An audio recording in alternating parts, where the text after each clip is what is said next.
4 years, 2 months in prison. Wow. He served a year. He gets some time. He gets 15% credit, so he'd be at 14-ish. 2.5 years. 2 months. So, and then he gets another 15% of the remaining. Yeah. He's out in 2 years. Yeah. Should have stuck with the original guess. I know. Yeah. Diddy is locked up, but his reach isn't. And his former bodyguard, Gene Deal, is now living like a man on the run. Because when you know too much, silence isn't just expected, it's enforced. For more than 15 years, Deal has warned anyone who would listen about what he saw inside Diddy's world. From the Bad Boy Records offices to late-night private gatherings, Deal says he witnessed the kind of control and paranoia that only comes from someone who believes they're untouchable. Since 2008, he's been vocal about the mogul's alleged temper, secretive habits, and his hold over people who once worked for him. Back then, most of the industry laughed it off. But now, with Diddy behind bars on federal convictions and the people around him speaking out, Deal's words no longer sound like rumors. They sound like evidence. Katt, he did a whole lot to a whole lot of people. And now he's paying for it. So all these cats, I guess y'all get y'all visitation rights. Some of y'all can get y'all conjugal visits right with him. I don't give. The first major flashpoint came from a leaked audio clip that spread quietly through the hip-hop community years before Diddy's arrest. In it, he can be heard saying, "If y'all see Gene, somebody better punch him in the face. Somebody better do something to him." To most, it might have sounded like bravado, but for those who knew how Diddy operated, that was no joke. Former associates confirm that when he made comments like that, people understood them as orders. According to insiders, those words triggered years of quiet hostility toward Deal. Phone calls, vehicles parked outside his home, and strange figures following him, in Harlem and later in Jersey. It wasn't just a feud, it was a warning. Deal has said openly that the intimidation never stopped. Even after he left the music business, he's been moving constantly, avoiding anyone tied to Diddy's circle, because he understands what happens when you cross a man who once built an empire on loyalty and fear. He told one interviewer that when you live around powerful people long enough, you learn how they use money and connections as weapons. And when they feel cornered, those weapons don't stay in the boardroom. And why he's speaking out now. He said he's speaking out because he believes Diddy's a predator. He wants accountability, and he doesn't want someone like this to run unchecked in the future. We can trace the escalation to the courthouse chaos in 2023, when online journalist Tusa Tales was surrounded by Diddy's supporters outside the federal building in Manhattan.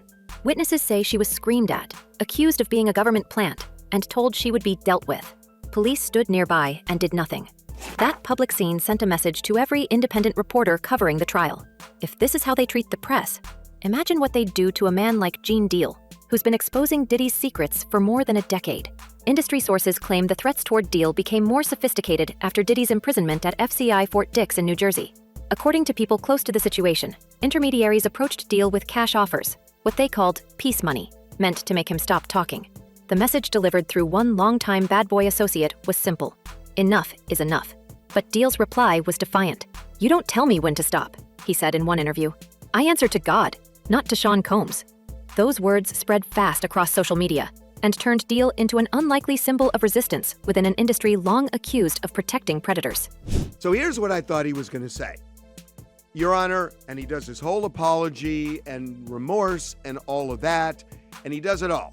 And then at the end, he says this: Your Honor, respectfully, I would like to say that I now understand what President Trump was saying when he said that the Justice Department was weaponized against him. Meanwhile, Diddy's playbook hasn't changed. Despite being in a federal facility, his network of loyalists remains active.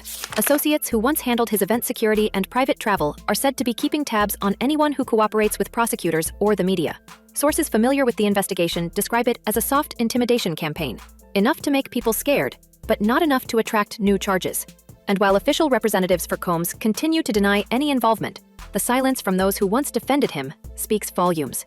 Katt Williams had warned us about this long before the arrest. During his viral Club Shay Shay interview in January 2024, he predicted that all lies would be exposed that year, naming Diddy directly. At the time, people mocked the comedian, calling him paranoid and resentful. But when federal agents raided Diddy's Los Angeles properties 8 months later, those same clips resurfaced everywhere. Williams later told GQ that his issue with Combs was spiritual, describing him as a demon and calling the industry a battleground for the soul. He said he never attended Diddy's parties because, in his words, "You've got to tell him no." Looking back now, that refusal feels prophetic. And what's really going to be interesting is the parade of celebrities who we expect to be mentioned and or called into that courtroom. You know, people who we hadn't heard about prior, like Mike Myers, you know, Austin Powers, Mike Myers. Why is he getting called? Why is he on the witness list? That'll be fascinating.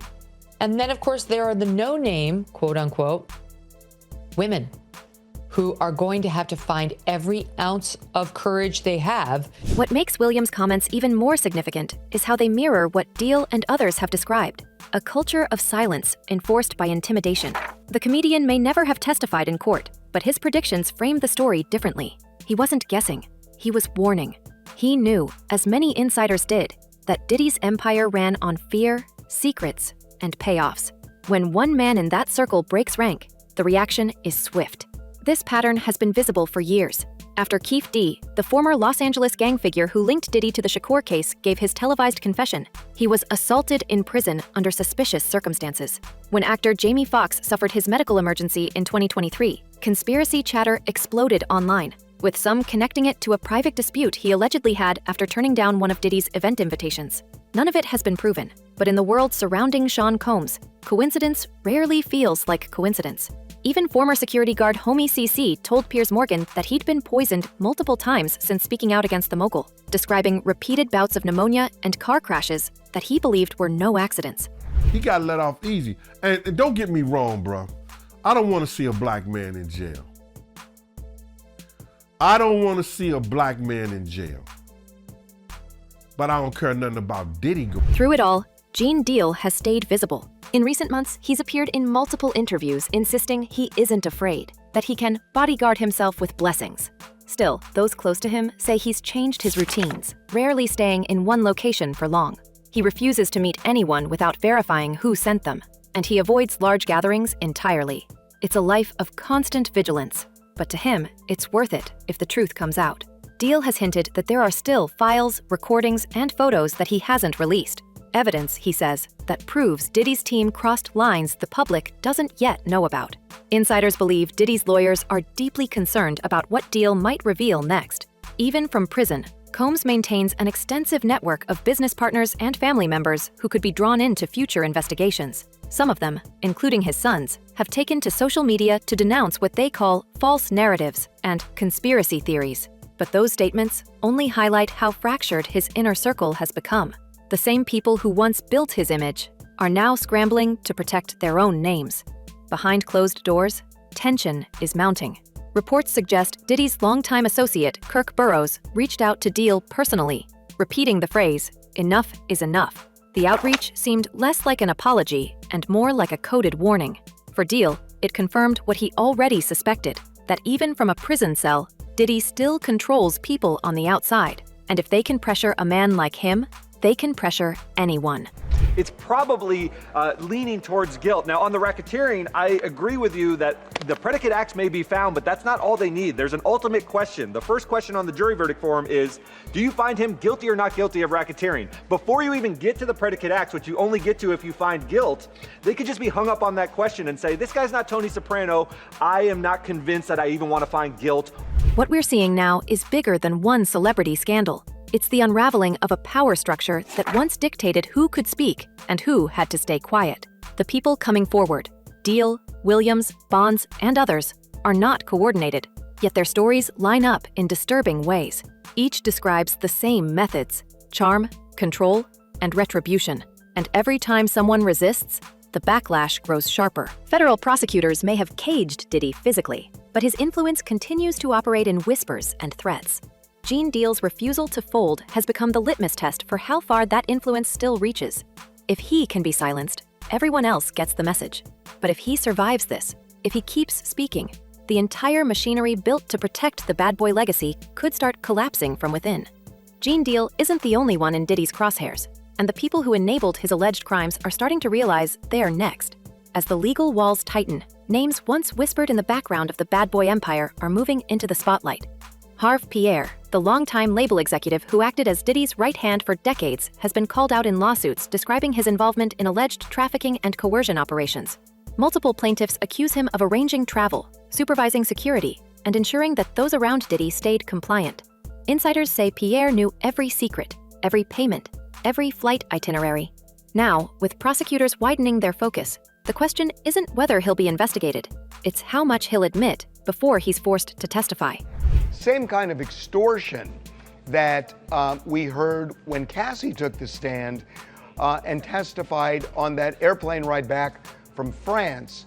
Diddy said, "You don't do a freak-off, I'm going to release one of the freak-off videos that you are profiled in and humiliate." Christina Karam, Diddy's chief of staff, has also become a central figure in the ongoing storm. Her name appears repeatedly in the civil complaints, accused of sourcing substances and arranging private company for Diddy's events. One lawsuit even alleges that she instructed another woman to insert a syringe into a victim's body under Diddy's orders. It's the kind of detail that shocks even those who thought they'd heard everything. Sources close to the federal probe say Karam isn't just an assistant. She was the operational engine, the one who kept the machinery running when Diddy was too busy. And now, as investigators begin tracing communications and transfers, whispers suggest she might be the first to flip, offering cooperation in exchange for protection. The lawsuit specifically challenges allegations suggesting that Mr. Combs and his involvement in the 2018 of his former partner Kim Porter, whose passing was officially attributed to natural causes by the Los Angeles County Coroner. We can see the circle tightening. Several of Diddy's corporate entities, Bad Boy Entertainment, Combs Global, Daddy's House Recording Studio, have all been named in lawsuits connecting financial accounts to the same network of misconduct. Attorneys point out that many payments moved through shell accounts tied to these companies. What was presented to the public as creative management may have functioned as a financial shield. The lawsuits against Universal Music Group, Motown Records, and other partners raise deeper questions. How could so many industry veterans work alongside Diddy without noticing what was happening behind closed doors? Even more unsettling is the mention of Interscope co-founder Jimmy Iovine, who was allegedly present at a private gathering where Diddy struck Cassie Ventura in the stomach. Despite witnessing that moment, business went on as usual. The contracts continued. The checks cleared. To those watching the case unfold, this speaks to a culture of silence, where loyalty and profit outweighed humanity. When those with power look away, they become part of the system that enables everything else. It was all,